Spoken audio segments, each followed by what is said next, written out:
आणि यानंतर एक महत्त्वाची अपडेट, देशाचे पंतप्रधान नरेंद्र मोदी पुन्हा एकदा पुणे दौऱ्यावर येणार आहेत। येत्या 19 फेब्रुवारीला पुणे शहरामध्ये नरेंद्र मोदी येण्याची शक्यता आहे। 19 फेब्रुवारीला शिवजयंतीचा कार्यक्रम असल्यामुळे शिवनेरी किल्ल्यावर जाऊन छत्रपती शिवाजी महाराजांच्या जन्मस्थळावर नतमस्तक होण्याची मोदी शक्यता आहे। सोबतच पुणे विमानतळावर नव्याने झालेल्या टर्मिनलचे ते उद्घाटन करणार असल्याची ही चर्चा आहे। याशिवाय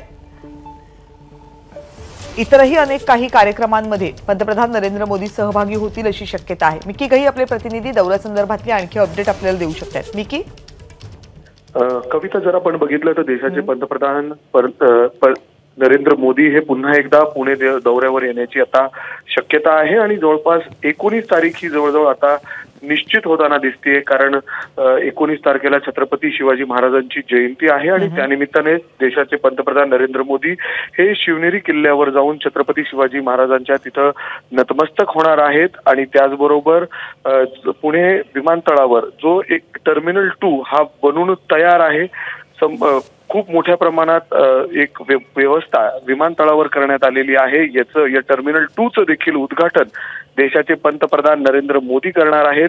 कारण पुण्यामधून लाखोच्या संख्येने प्रवासी विमानाने प्रवास करत असतात, अनेकांना त्रास होतोय आणि त्यामुळेच हा टर्मिनल 2 या ठिकाणी तयार करण्यात आलेला आहे। लोक गेले अनेक दिवस या टर्मिनल 2च्या प्रतीक्षेत होते, मात्र आता ते कुठेतरी निश्चित झालेलं आहे की देशाचे पंतप्रधान नरेंद्र मोदी लवकरच पुण्यात येऊन, अर्थात 19 तारीख आता सांगितली जाते, त्यानुसार या ठिकाणी प्रोटोकॉल देखील फॉलो केले जात आहेत। त्यांच्या सिक्युरिटीची देखील व्यवस्था या ठिकाणी सुरू झालेली आहे आणि येऊन 19 तारखेला अशा पद्धतीने छत्रपती शिवाजी महाराजांच्या जयंतीनिमित्ताने शिवनेरी किल्ल्यावर जाऊन आणि त्याचबरोबर पुण्यातील या विमानतळाचं जे टर्मिनल 2 आहे त्याचं देखील उद्घाटन देशाचे पंतप्रधान नरेंद्र मोदी करणार आहेत।